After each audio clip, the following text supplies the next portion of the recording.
Hi guys, good evening, നമസ്കാരമുണ്ട് and welcome to my another vlog. ഇന്നലത്തെ ലൈഫിനെ പറ്റിയിട്ടുള്ളൊരു vlogging ആയിട്ടത് കുറേ ആൾക്കാരുടെ മെസ്സേജസൊക്കെ വന്നിട്ടുണ്ട്, അതിൽ കമൻറ്റ്സ് വന്നിട്ടുണ്ട്. Thank you so much. I am glad that you guys liked it. ഇതൊക്കെ എൻ്റെ പേഴ്സണൽ എക്സ്പീരിയൻസസും ഞാനിപ്പോൾ ഈ 4-5 മാസമായിട്ട് കടന്നു കൂടുന്ന എൻ്റെ എക്സ്പീരിയൻസ് വെച്ചിട്ടും പിന്നെ ഞാൻ എൻ്റെ സെൽഫ് ഡെവലപ്മെൻറ്റിനെ പറ്റിയിട്ടുള്ള കാര്യങ്ങളാണ് സംസാരിക്കുന്നത്.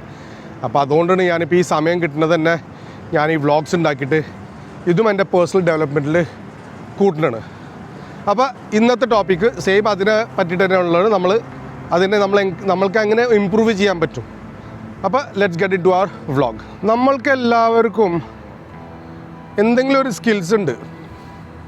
പക്ഷേ സ്കിൽസ് നമ്മൾ വെറും എന്ന് വെച്ചാൽ നമ്മുടെ കഴിവിനെ പറ്റിയിട്ടാണ് നമ്മൾ സംസാരിക്കുന്നത്. പക്ഷെ നമ്മളെ പേഴ്സണാലിറ്റി ഡെവലപ്മെൻറ്റിലുള്ള സ്കിൽസ് എന്ന് പറഞ്ഞാൽ ഡെയിലി ലൈഫ് സ്റ്റൈൽ, അതിലുള്ള സ്കിൽസ് നമ്മൾ മനസ്സിലാക്കണം. അപ്പോൾ ഇന്ന് നമ്മൾ കവർ ചെയ്യാൻ പോകുന്ന ടോപ്പിക് എന്ന് പറഞ്ഞാൽ നമ്മളുടെ പേഴ്സണാലിറ്റി ഡെവലപ്മെൻറ്റ് സ്കിൽസ്. അതിനെപ്പറ്റി നമ്മൾ സംസാരിച്ചിട്ട് അതിനെ നമ്മൾ എങ്ങനെ ഡെവലപ്പ് ചെയ്യാൻ പറ്റും, എന്തൊക്കെയാണ് എന്ന് അറിഞ്ഞിരിക്കേണ്ട കാര്യങ്ങളുണ്ട്. പലർക്കും അറിയാം ഈ കാര്യങ്ങൾ, പക്ഷെ അത് അവർ ചെയ്യാറില്ല. ഇപ്പം ഞാൻ തന്നെ എൻ്റെ സ്വന്തം ഡെവലപ്മെൻറ്റ്സിന് വേണ്ടിയിട്ട് ഇങ്ങനെ പല കാര്യങ്ങളും ഞാൻ ഓരോന്നോരോന്നായിട്ട് മുമ്പിലേക്ക് കടക്കുന്നുണ്ട്. And I can see my changes also. അപ്പോൾ നമ്മൾക്ക് ഫസ്റ്റ് പോയിന്റിലേക്ക് കടക്കാം. How to master your skills. ആദ്യത്തെ പോയിൻ്റാണ് സെൽഫ് ഡിസിപ്ലിൻ. സെൽഫ് ഡിസിപ്ലിൻ ഇല്ലെങ്കിൽ പിന്നെ അതൊരു പ്രശ്നം തന്നെയാണ്. നമ്മളെ തന്നെ ഡിസിപ്ലിൻ ആക്കണം. ഇപ്പോൾ രാവിലെ എനിക്കൊരു സമയം ഉണ്ടെന്ന് വെച്ചാൽ 5 മണിക്കോ അല്ലെങ്കിൽ 6 മണിക്കോ 7 മണിയോ ആയിക്കോട്ടെ, നിങ്ങൾ ഏത് സമയത്ത് എണീക്കണമെന്ന് വെച്ചാൽ ആ സമയം ഡെയിലി ആ സമയത്ത് എണീച്ചിരിക്കണം. അതാണ് ഡിസിപ്ലിൻ. അല്ലാണ്ട് ഇന്ന് 5 ആയി നാളെ 5:30 അല്ലെങ്കിൽ 6 ആയി അങ്ങനെ ആവാൻ പാടില്ല. ഇപ്പോൾ പലരും വിചാരിക്കണ്ടാവും, എടാ ആദ്യം നീ എനിക്ക് കാണിക്കുക, എന്നിട്ട് നമ്മളെ എന്താ പറയുക ഉപദേശിക്കാൻ നോക്കാൻ. എൻ്റെ ഭായി, ഞാനും നിങ്ങളെ മാതിരി തന്നെയാണ്. പക്ഷേ തോൽവിയിൽ നിന്ന് വിജയിക്കാൻ വേണ്ടിയിട്ടുള്ളൊരു ആഗ്രഹമുണ്ട് എനിക്ക്, മനസ്സിലായില്ലേ? അപ്പം അതുകൊണ്ട് ഞാൻ എൻ്റെ ചേഞ്ചസ് ചെയ്ത് കഴിഞ്ഞിട്ടുള്ള വ്യത്യാസങ്ങൾ, അതിനെ പറ്റിയിട്ടാണ് നിങ്ങളോട് ഇന്ന് സംസാരിക്കുന്നത്. അപ്പം ഞാനെന്ത് വ്യത്യാസങ്ങൾ കാണുന്നുണ്ടോ അതനുസരിച്ചിട്ട് ഞാൻ നിങ്ങളോട് പറയാണ്. അപ്പോൾ ഈ സെൽഫ് ഡിസിപ്ലിൻ ഇതൊക്കെ ഞാനും പല സൈക്കോളജിസ്റ്റും പിന്നെ പല വലിയ പ്രമുഖന്മാരൊക്കെ എഴുതിയിട്ടും ഉണ്ടാക്കി ചെയ്ത കാര്യങ്ങളാണ് നിങ്ങളോട് സംസാരിക്കുന്നത്. അത് തന്നെയാണ് ഞാനും എൻ്റെ ലൈഫിൽ ഇംപ്ലോയും ചെയ്യണത്. അപ്പോൾ വേണമെന്ന് വെച്ചാൽ കേൾക്കുക, വേണമെന്ന് വെച്ചാൽ ഇംപ്ലോയ് ചെയ്യാം, നിങ്ങളുടെ ഇഷ്ടം. രണ്ടാമത്തെ പോയിൻറ്റ്, ഭാവിനെ പറ്റി ആലോചിച്ച് ചിന്തിച്ചാൽ വിടാം. എന്നുവെച്ചാൽ ഭാവിയിൽ എന്ത് സംഭവിക്കും, ഫ്യൂച്ചറിനെ പറ്റിയിട്ട് സ്റ്റോപ്പ് വെറിയിങ് അബൌട്ട് ഇറ്റ്. എൻ്റെ ആ ഒരു പ്രശ്നം ഉണ്ടായിരുന്നു എനിക്ക്. എൻ്റെ ജോലിയും എൻ്റെ ബിസിനസ്സൊക്കെ പോയപ്പോൾ, പിന്നെ എൻ്റെ വൈഫും മോനും നാട്ടിൽ പോയപ്പോൾ ഞാൻ ഈ ഒരാഴ്ചക്കുള്ളിൽ ഞാൻ നാട്ടിലെത്തുമെന്ന് വിചാരിച്ചു. പിന്നെ അത് എനിക്ക് സ്ട്രെസ്സായി, ഭയങ്കര പ്രശ്നങ്ങളൊക്കെ ആയി. പിന്നെ 15 ദിവസം ഞാൻ ഇന്നലെ എൻ്റെ വ്ളോഗിൽ പറഞ്ഞു, അതിൽ 15 ദിവസം ഞാൻ ഓൾമോസ്റ്റ് ഡിപ്രഷനിൽ എത്താറായപ്പോഴത്തേനും എനിക്ക് മനസ്സിലായ സംഭവം ശരിയാവില്ല എന്ന്. അപ്പോൾ ഫ്യൂച്ചറിനെ പറ്റി ആലോചിച്ചുകൊണ്ടിരുന്നു ഞാൻ. നാളെ പോകാൻ പറ്റുമോ, മറ്റന്നാൾ പോകാൻ പറ്റുമോ, നാട്ടിൽ ചെന്ന് എന്ത് ചെയ്യും ഞാൻ. ഇപ്പോൾ ബിസിനസ് ഇവിടെ 23 കൊല്ലമായിട്ട് ഞാൻ ബിസിനസ് ചെയ്തിരുന്നതാണ്. 30 കൊല്ലമായിട്ട് ദുബായിൽ, ഇന്ത്യയിൽ നിന്നിട്ട് എന്ത് ചെയ്യാൻ പോണ്. ഭയങ്കരമായിട്ട് ചിന്തകൾ ഓരോന്നോരോന്നായിട്ട് വന്നു തുടങ്ങി. ഇന്ന് എനിക്ക് ആ ചിന്തയില്ല. ഞാൻ ഇന്നെന്ത് ചെയ്യണോ ഞാൻ അതിനെ പറ്റിയിട്ട് നോക്കുന്നത് നാളത്തേക്ക് വേണ്ടിയിട്ട്. അപ്പം ഇന്ന് ഞാൻ എൻ്റെ യൂട്യൂബ് ചാനൽ തുടങ്ങി. ഞാൻ ഡെയിലി ഇപ്പോൾ വീഡിയോ ഇടുന്നുണ്ട്, നിങ്ങൾ കാണാറുണ്ട്. അതൊരു ഹാബിറ്റ് തന്നെ ആയിട്ട് മാറിയിട്ടുണ്ട് എനിക്കിപ്പോൾ. ഇതൊരു ജോലി തന്നെയാണ്. ഇത് ഓൾറെഡി മോണിറ്റൈസും ആയി തുടങ്ങി. എനിക്ക് ഇതിന് കുറച്ച് പൈസ ഇപ്പോൾ വന്ന് തുടങ്ങിയിട്ടുണ്ട്. ഓഫ് കോഴ്സ് ഇനി കിട്ടാൻ ബാക്കിയുള്ളൂ. അത് കിട്ടുമ്പോഴത്തേനും ഞാൻ നിങ്ങൾക്ക് കാണിച്ചും തരാം. അപ്പോൾ സ്റ്റോപ്പ് വെറിയിങ് അബൌട്ട് ദി ഫ്യൂച്ചർ. നമ്മൾ ഇന്ന് എന്ത് ചെയ്യണോ നാളത്തെ ഭാവിയിൽ അത് റിഫ്ലക്റ്റ് ചെയ്യണം, അത്രേ ഉള്ളൂ. What you do today will reflect in your future tomorrow. അല്ലാണ്ട് tomorrow I will make my future like this. Yes, thinking is good. If I will make my ഫ്യൂച്ചറിൽ പറയുന്നതിൽ വ്യത്യാസമുണ്ട്. അതിന് നമ്മൾ ഇന്ന് ചെയ്യണം, ഇന്ന് ചെയ്ത് തുടങ്ങണം. അപ്പോൾ stop വെറിയിങ് about your future. Next point, accept your mistakes. നമ്മളുടെ തെറ്റുകളെ നമ്മൾ ആക്സെപ്റ്റ് ചെയ്യുക, മനസ്സിലാക്കുക. ഇത് ഇവിടെ പലർക്കും പല ഈഗോ പ്രശ്നങ്ങൾ വരാറുണ്ട്. എന്നെക്കൊണ്ട് തെറ്റ് പറ്റൂല, എനിക്ക് തെറ്റ് ചെയ്യാൻ പറ്റൂല, ബാക്കി എല്ലാവരും തെറ്റുകാരാണ്, ഞാൻ ശരിയാണ്, അങ്ങനെയുള്ളത് അല്ല. നിങ്ങളൊന്ന് സ്വന്തം ഇരുന്ന് ചിന്തിച്ച് നോക്കുക, നിങ്ങളിൽ തെറ്റുണ്ടോ ഇല്ലയോ എന്ന്. മിസ്റ്റേക്സ് നമ്മളെല്ലാവരും ചെയ്യണതാണ്. നമ്മൾ ചെയ്യണ കുറ്റങ്ങൾ, നമ്മൾ ചെയ്യണ തെറ്റുകൾ, അത് നമ്മൾ ആക്സെപ്റ്റ് ചെയ്യാൻ പഠിക്കുക. വളരെ ചേഞ്ചസ് വരും ഇതിൽ. തോൽക്കാൻ പേടിക്കരുത്. അപ്പോൾ നമ്മൾക്ക് എപ്പോഴും എന്തെങ്കിലും നമ്മളൊരു കാര്യം തുടങ്ങേണ്ട വെച്ചാലും ഇതാണ് ചെയ്യേണ്ടത് വെച്ചാൽ നമുക്ക് തോൽവി ഭയങ്കര പേടിയാണ്. തോറ്റ് കഴിഞ്ഞാലോ അല്ലെങ്കിൽ അത് ശരിയായില്ലെങ്കിലോ, അങ്ങനെ പല പല ചിന്തകളും മനസ്സിൽ വരും. നമ്മൾ ട്രൈ ചെയ്യാണ്, നമ്മൾക്ക് ഒന്നും പറയാൻ പറ്റില്ല നമ്മൾ തോൽക്കോ ജയിക്കുമോ എന്ന്. ഇപ്പോൾ നമ്മളൊരു ചെറിയ ബിസിനസ് തുടങ്ങണവരായിക്കോട്ടെ, ചെറിയൊരു ബിസിനസ് അല്ലെങ്കിൽ ഒരു ജോലി എടുക്കണവരായിക്കോട്ടെ, നമ്മളത് ട്രൈ ചെയ്തില്ലെങ്കിൽ നമ്മൾക്ക് പറയാൻ പറ്റില്ല നമ്മൾ തോൽക്കോ ജയിക്കുമെന്ന്. അപ്പോൾ എന്തെങ്കിലും നമ്മൾ ഒരു കാര്യം തുടങ്ങണം. ഇപ്പോൾ അതേ ഞാൻ ഈ മലയാളം യൂട്യൂബ് ചാനൽ എനിക്ക് ഭയങ്കര ബുദ്ധിമുട്ടായിരുന്നു മലയാളത്തിൽ സംസാരിക്കാൻ. കാരണം എനിക്ക് എഴുതാനും വായിക്കാനും വരെ അധികം അറിഞ്ഞുകൂടാ, വളരെ ചുരുക്കമായിട്ട് എനിക്കറിയുള്ളൂ. അപ്പോൾ ഞാനെന്താ ചെയ്തത്, ഒരു ചാനലങ്ങനെ ഉണ്ടാക്കി, അത് 3-4 മാസം ഞാൻ വെച്ചു. അങ്ങനെ ഒരു ഇൻട്രൊഡക്ഷൻ വീഡിയോ ഇട്ടിട്ട് ഞാൻ അങ്ങോട്ട് വിട്ടു. പക്ഷേ ഈ സമയം വന്നപ്പോൾ, ഈ 4 മാസം 5 മാസത്തിൻ്റെ സമയം വന്നപ്പോൾ, എൻ്റെ ആംനസ്റ്റിയുടെ സമയം വന്നപ്പോൾ, പിന്നെ എൻ്റെ വിസ കഴിഞ്ഞ സമയം വന്നപ്പോൾ ഞാൻ ഈ സ്കില്ല് പഠിക്കാമെന്ന് വിചാരിച്ചു. എന്നുവെച്ചാൽ മലയാളം എൻ്റെ മാതൃഭാഷ, എൻ്റെ മദർ ടങ് ഞാൻ കുറച്ചും കൂടി റിഫൈൻ ചെയ്യാമെന്ന് വിചാരിച്ചിട്ടാണ് ഞാൻ ഈ ചാനൽ തുടങ്ങിയത്. കാരണം ഞാൻ എത്ര കൂടുതൽ മലയാളം സംസാരിക്കണോ അത്രയും നന്നാവുള്ളൂ. അപ്പോൾ ഇതെന്നെ ഹെൽപ്പ് ചെയ്യുന്നു. I don't know if my Malayalam is perfect, പക്ഷെ എന്നാലും എനിക്ക് തോന്നുന്നു എൻ്റെ അത്രയും ആയിട്ടുള്ള മലയാളമൊന്നുമല്ല, നോർമൽ ആൾക്കാർ സംസാരിക്കണ മലയാളമാണ്. എനിക്ക് വലിയ കടിച്ച് പൊട്ടാവുന്ന വേർഡ്സ് ഒന്നും അറിഞ്ഞുകൂടാ. അപ്പോൾ അറിയണ വേർഡ്സ് വെച്ചിട്ടാണ് ഞാൻ ഈ വീഡിയോസ് ഉണ്ടാക്കുന്നത്. അപ്പോൾ ഞാൻ ഇതുവരെ തോൽവി സമ്മതിച്ചിട്ടില്ല. അതിൽ ഇപ്പോൾ നമ്മൾ തോൽവി സമ്മതിക്കാൻ പാടില്ല. ഈ ചാനൽ തോൽക്കാനും പോണില്ല. അപ്പോൾ നമ്മൾ എന്ത് ചെയ്യുന്നത് വെച്ചാലും തോൽവി സമ്മതിക്കരുത്. ഓക്കെ, നിങ്ങൾ തോറ്റെന്ന് വിചാരിച്ചോ, നിങ്ങൾ എന്തെങ്കിലും ട്രൈ ചെയ്തു തോറ്റെന്ന് വിചാരിച്ചോ, പേടിക്കരുത്. എന്നുവെച്ചാൽ ഡൗൺ ആവരുത്, അത് പിന്നെയും ട്രൈ ചെയ്യുക. നമ്മൾ എത്ര ട്രൈ ചെയ്യണോ നമ്മൾ അത്രയും പെർഫെക്റ്റ് ആണ്. ഇപ്പോൾ ഇത്രയും കാണുന്ന ഇത്രയും വലിയ വലിയ ആൾക്കാരെ നമ്മൾ കാണുന്നത് എല്ലാവരും തോറ്റിട്ടാണ് ജയിച്ചവരാണ്. ആരും ആദ്യത്തെ ട്രയലിൽ ജയിച്ചവരില്ല. വലിയ ബോക്സർ മുഹമ്മദ് അലി വരെ തോറ്റിട്ടുണ്ട്, എന്നിട്ടാണ് നമ്മൾ. അപ്പോൾ തോൽവി സമ്മതിക്കരുത്, തോൽവിനെ പേടിക്കരുത്. ഓക്കെ, ഇനി 5ാമത്തെ പോയിന്റിലേക്ക് കിടക്കാം.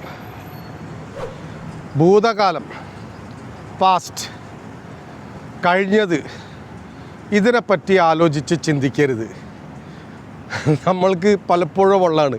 എൻ്റെ പേഴ്സണൽ എക്സ്പീരിയൻസിൽ പാസ്റ്റ് കഴിഞ്ഞത് പാസ്റ്റാണ്. ഞാൻ ഇന്ന് എന്താ നടക്കാൻ പോണത് അതിനെ പറ്റിയിട്ടാണ് ആലോചിക്കുന്നത്. മനസ്സിലായ?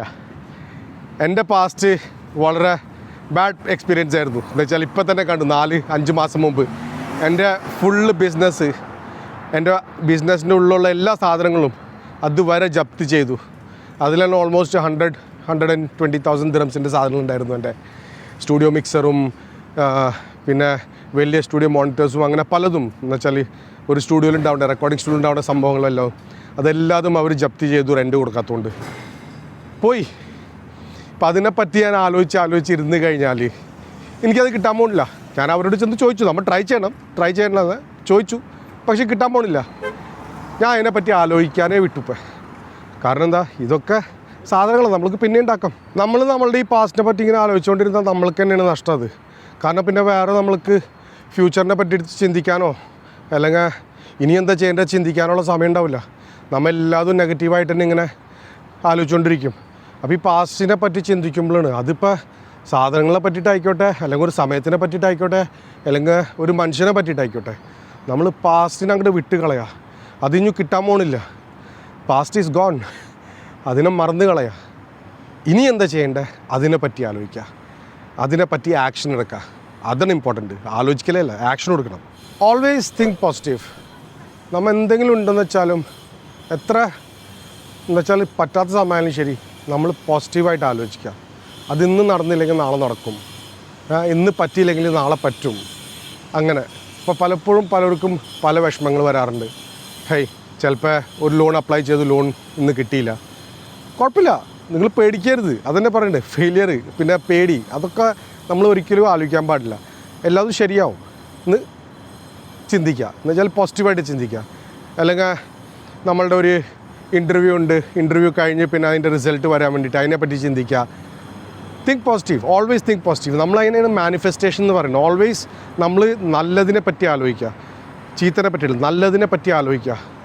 പോസിറ്റീവായിട്ട് പോസിറ്റീവായിട്ട് തിങ്ക് ചെയ്യുമ്പോൾ പോസിറ്റീവായ കാര്യങ്ങൾ നടക്കുക. എപ്പോഴും നമ്മുടെ മനസ്സിനെയും നമ്മുടെ നമ്മളോട് നമ്മൾ സംസാരിക്കണം, എല്ലാതും ശരിയാവും, പറഞ്ഞുകൊണ്ടിരിക്കണം. അപ്പോൾ ഓൾവേസ് തിങ്ക് പോസിറ്റീവ്. ഈ പോസിറ്റിവിറ്റി വരാത്ത ആൾക്കാർക്കും പിന്നെ പോസിറ്റിവിറ്റി കൊണ്ടുവരാൻ കഴിയാത്ത ആൾക്കാർക്കും ഞാനൊരു ചെറിയൊരു ടിപ്പ് തരാം. എന്നുവെച്ചാൽ ഇപ്പം ഞാൻ ഇതിനെപ്പറ്റി പറഞ്ഞപ്പോൾ ചില ആൾക്കാർക്ക് ഒരു ചിന്ത വന്നിട്ടുണ്ടാവും, ഇവനെന്ത് കണാപ്പണി പറയുന്നത്, പോസിറ്റീവിനായിട്ട് ആലോചിക്കുക, ഇവിടെ മനുഷ്യന് തലയ്ക്ക് വട്ട് പിടിച്ചിരിക്കുമ്പോഴാണ് പോസിറ്റീവായിട്ട് ചിന്തിക്കാമെന്നൊക്കെ പറയുന്നത്. എനിക്ക് ഇങ്ങനത്തെ ഫീലിംഗ് വരും. നമ്മളിപ്പോൾ അവൻ എൻ്റെ പ്രശ്നങ്ങൾ വന്നു കഴിഞ്ഞാൽ അവനക്ക് മനസ്സിലാവുള്ളൂ ഞാൻ എന്താ ഫീൽ ചെയ്യണത്, ഇങ്ങനത്തെ ഒക്കെ ഒരു തിങ്കിങ് ഞങ്ങൾക്ക് വരും. നല്ല ഫ്രണ്ട്സൊക്കെ ഉണ്ടാകുമ്പോൾ ചിലപ്പോൾ അവർ പറയും ഇവിടെ എല്ലാം ശരിയാവും, പിന്നെ ഇപ്പോൾ ടെൻഷനൊക്കെ അല്ലേ, അത് നല്ലതിന് വേണ്ടിയിട്ടാണ് അവർ പറയണത്. പക്ഷേ നിങ്ങളെന്താ ചിന്തിക്കുക ആ സമയത്ത്, ഇവനക്ക് എന്താ അറിയുക, എൻ്റെ പ്രശ്നങ്ങൾ എനിക്കല്ലേ അറിയുള്ളൂ, വേറെ ആർക്കും അത് അറിയില്ല എൻ്റെ പ്രശ്നങ്ങൾ. If you are in my shoes you will understand what my problems എന്നൊക്കെ പറഞ്ഞിട്ട് നമ്മൾക്ക് അങ്ങനത്തെ ഒരു ഫീലിംഗ് വരും. പക്ഷെ ഒന്ന് ആലോചിച്ച് നോക്ക്, നിങ്ങൾ അത് ആലോചിക്കുന്നതിന് പകരം ഇപ്പം ഇന്ന് എന്തെങ്കിലും പ്രശ്നമുണ്ട്, അത് നമ്മൾ മറ്റേ ആൾക്കാർ നമ്മളോട് ഇത് പറയുമ്പോൾ നമ്മൾ അവരെ പറ്റിയിട്ട് ഇങ്ങനെ സംസാരിക്കുക. അതിന് പകരം നിങ്ങൾ ഒന്ന് ആലോചിച്ച് നോക്ക്, ഇന്ന് നിങ്ങളുടെ ഉള്ള പ്രശ്നത്തിന് പകരം നിങ്ങൾ അതിൻ്റെ സൊല്യൂഷനെ പറ്റിയിട്ടൊന്ന് ആലോചിച്ചിട്ടുണ്ടോ? അപ്പോൾ ഇങ്ങനത്തെ പ്രശ്നങ്ങളൊക്കെ വരുമ്പോൾ നമ്മൾ ഏറ്റവും ആദ്യം ചിന്തിക്കേണ്ടത് സൊല്യൂഷൻസിനെ പറ്റിയിട്ടാണ്. അതും പോസിറ്റീവായിട്ട് ഇരുന്ന് ചിന്തിക്കണം നമ്മൾ. എന്നുവെച്ചാൽ ഒരു ഹോപ്പുള്ള മാതിരി ഓൾവേസ് നമ്മളുടെ പോസിറ്റീവ് തിങ്കിങ്ങിൽ ആ ഹോപ്പ് വേണം. ഹോപ്പ് ലെസ് ആവരുത്, ഹോപ്പ് ഫുള്ളാവണം. എപ്പോഴും നമ്മൾ എന്തെങ്കിലും പ്രശ്നങ്ങളെന്ന് വെച്ചാൽ അത് ഒരു ഹോപ്പിൽ കൂടെ ഹോപ്പ് എന്ന് പറഞ്ഞാൽ നമ്മൾ പ്രാർത്ഥന ചെയ്യണതിൻ്റെ ഒരു ഹോപ്പല്ലേ. ദൈവത്തിന് നമ്മൾ എല്ലാ ദിവസവും വിളിക്കണില്ലേ, അതൊരു ഹോപ്പ് വെച്ചിട്ടല്ലേ നമ്മൾ വിളിക്കുന്നത്. അപ്പോൾ പലരും പറയില്ലേ ദൈവം ഉണ്ടോ ശരിക്കും അതോ ഇല്ലയോ, പക്ഷെ എന്നാലും നമ്മൾ ദൈവത്തിനെ വിശ്വസിക്കുന്നു ഒരു ഹോപ്പ് വെച്ചിട്ട് അല്ലേ. ആ ഹോപ്പ് നമ്മൾ ചെയ്യുന്ന കാര്യങ്ങളിലുണ്ടാവണം, പ്രാർത്ഥിക്കുമ്പോഴും അതെ, നമ്മുടെ ജീവിതത്തിലും അതെ. ഇപ്പോൾ ഈ പോസിറ്റിവിറ്റീനെ പറ്റി നമ്മൾ സംസാരിച്ചതിൽ വെറും പോസിറ്റീവായിട്ട് ഇരുന്നിട്ട് കാര്യമില്ല. നെക്സ്റ്റ് വരുന്ന പോയിൻ്റ് ഭയങ്കര ഇമ്പോർട്ടൻ്റാണ്. കാരണം അത് ആക്ച്വലി നമ്മളുടെ പോസിറ്റീവ് ആയി നിൽക്കണേൻ്റെ ഇതിനെ ബാധിക്കും. അപ്പോൾ നമുക്ക് നെക്സ്റ്റ് പോയിന്റിൽ കിടക്കാം. Stay always with positive people. മനസ്സിലായ? ഇപ്പം നിങ്ങൾ നെഗറ്റീവായിട്ടുള്ള ആൾക്കാരായിട്ട് താമസിച്ച് കഴിഞ്ഞാൽ അല്ലെങ്കിൽ ജീവിച്ചു കഴിഞ്ഞാൽ നിങ്ങൾക്ക് പിന്നെ പോസിറ്റീവ് തിങ്കിങ്ങേ വരില്ല. അവരും അവരുടെ ലൈഫ് സ്റ്റൈൽ മാതിരി തന്നെ അവർ നിങ്ങളെ ഡ്രാഗ് ചെയ്ത് കൊണ്ടുപോകും. പിന്നെ ഇത് ഇന്നത്തെ ലാസ്റ്റ് പോയിൻ്റാണ്. ഇത് ഭയങ്കര ഇമ്പോർട്ടൻറ്റും കൂടിയാണ്. Never compare your self with others. നിങ്ങളെ സ്വന്തം മറ്റുള്ള ഒരാളായിട്ട് കമ്പയർ ചെയ്യരുത്, ഒരിക്കലും അത് ചെയ്യരുത്. നമ്മളായിട്ട് തന്നെ നമ്മളുടെ ഒരു പേഴ്സണാലിറ്റി ഉണ്ട്, അതിനെ നമ്മൾ റെസ്പെക്റ്റ് ചെയ്യുക. ഇപ്പം ഞാൻ നിഹാർ എന്ന് വെച്ചാൽ എൻ്റെ ഒരു പേഴ്സണാലിറ്റി ഉണ്ട്, ഞാനതിനെ റെസ്പെക്റ്റ് ചെയ്യുന്നു. ഇപ്പം മറ്റുള്ളവരെ കണ്ട്, ഇപ്പം ഞാൻ ഇതിനു മുമ്പ് പറഞ്ഞു അതിന് തന്നെ, മറ്റുള്ളവരെ കണ്ടിട്ട് അവരുടെ മാതിരി ആവണം എന്ന് ഉള്ള ആ ചിന്ത ഉണ്ടല്ലോ, അതെടുത്ത് മാറ്റാദ്യം. കാരണം അങ്ങനെ നമ്മൾ ചിന്തിച്ചാൽ പിന്നെ നമ്മൾക്ക് ഒരിക്കലും മുമ്പോട്ട് കടക്കാൻ പറ്റില്ല. ഇപ്പം ഇന്നത്തെ ടോപ്പിക്കിൽ നമ്മൾ കവർ ചെയ്തിരുന്നത് പലതുമാണ്. ഇതൊക്കെ ഞാൻ ഇന്ന് പേഴ്സണലി ചെയ്യണതിന്, അതുകൊണ്ടാണ് ഞാൻ വിചാരിച്ചത് ഇതൊക്കെ ഒന്ന് ഷെയർ ചെയ്ത് കഴിഞ്ഞാൽ നിങ്ങൾക്ക് കാര്യങ്ങൾ എന്താണെന്ന് പിടികിട്ടും. ഞാൻ പറഞ്ഞില്ല എൻ്റെ എൻ്റെ പ്രശ്നങ്ങൾ ഇതുവരെ തീർന്നിട്ടില്ല, എന്നാലും ഞാൻ ഹോപ്പ്ഫുള്ളാണ്, എന്നാലും ഞാൻ പോസിറ്റീവാണ്. നാളെയോ മറ്റന്നാളോ ഞാൻ എൻ്റെ നാട്ടിലെത്തും, എൻ്റെ വൈഫിൻ്റെയും എൻ്റെ മോൻ്റെ ഒപ്പം ഉണ്ടാവും. And I am still positive about it. 5 മാസമായി. പല ആൾക്കാരും 5 മാസം ആകുമ്പോഴത്തേനും അങ്ങോട്ട് വിട്ട് കളയും, വിചാരിക്കും എന്ത് പണ്ടാറാണിത്, എൻ്റെ ലൈഫ് ഇങ്ങനെ ആയിപ്പോയി അങ്ങനെ ആയിപ്പോയി. നമ്മൾ വിട്ടുകൊടുക്കരുത്. We should not give up. ഈ പോയിൻറ്റും കൊണ്ട് നിർത്തോ, നമ്മൾ ഒരിക്കലും വിട്ടുകൊടുക്കരുത്.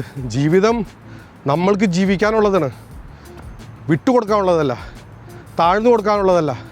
അതിപ്പോൾ എത്ര വലിയ റൂളറും ആയിക്കോട്ടെ, എത്ര വലിയ റൂളും ആയിക്കോട്ടെ, എൻ്റെ എന്താണ് പറയുക, ആസാദി, എൻ്റെ സ്വാതന്ത്ര്യം ഈസ് മൈൻ. അത് ഞാൻ നേടിയെടുക്കും. അപ്പോൾ അതുകൊണ്ട് ഒരിക്കലും നമ്മൾ തോൽവി സമ്മതിക്കരുത്. Always think for a better tomorrow. Stay positive. പിന്നെ ഞാൻ പറഞ്ഞ മാതിരി എൻ്റെ വീഡിയോസ് ഇനി മുതൽ എല്ലാതും HDR10+ ക്വാളിറ്റിയിലായിരിക്കും. ഡോൾബി വിഷനും പിന്നെ HDR10+. അപ്പോൾ ഇതിലാണ് ഞാനിപ്പോൾ റെക്കോർഡ് ചെയ്യുന്നത് നമ്മളുടെ ഈ ഷോമി 14 Ultra വെച്ചിട്ട്. അപ്പോൾ നിങ്ങളിൽ HDR ഡിസ്പ്ലേ ഉണ്ടെന്ന് വെച്ചാൽ നിങ്ങൾക്ക് ക്വാളിറ്റിയുടെ ഡിഫറൻസ് മനസ്സിലാക്കാം. കാരണം ടെക്നോളജി അഡ്വാൻസ് ആയിക്കൊണ്ടിരിക്കുന്നുണ്ട്. അപ്പോൾ അതനുസരിച്ചിട്ട് നമ്മളും അഡ്വാൻസ് ആവണം. അപ്പോൾ ഗായ്സ്, ഇന്നത്തേക്ക് ഇത്രയും മാത്രം. ഹോപ്പ്ഫുള്ളി നിങ്ങൾക്ക് എൻ്റെ ഈ വീഡിയോ ഇഷ്ടപ്പെട്ടെന്ന് വിചാരിക്കുന്നു. ഇഷ്ടപ്പെട്ടെന്ന് വെച്ചാൽ ലൈക്ക് ചെയ്യുക, കമൻറ്റ് ചെയ്യുക, സബ്സ്ക്രൈബ് ചെയ്യുക. ആ ബെൽ ഐക്കൺ നോട്ടിഫിക്കേഷനും കൂടി ഒന്ന് ക്ലിക്ക് ചെയ്തോ. കാരണം ഞാൻ വീഡിയോ ഇടുമ്പോൾ അപ്പോൾ നിങ്ങൾക്ക് നോട്ടിഫിക്കേഷൻ വരും. പലരും അത് ക്ലിക്ക് ചെയ്യാറില്ല, അറിഞ്ഞുകൂടാത്തതുകൊണ്ടൊന്നും അറിഞ്ഞൂടാ. പക്ഷെ എന്നാലും അപ്പോൾ സബ്സ്ക്രൈബിൻ്റെ അടുത്ത് തന്നെ ഒരു ബെൽ നോട്ടിഫിക്കേഷൻ ഉണ്ട്. അപ്പോൾ കാണാം ചെറിയൊരു ഇടവേളയ്ക്ക് ശേഷം. ബൈ.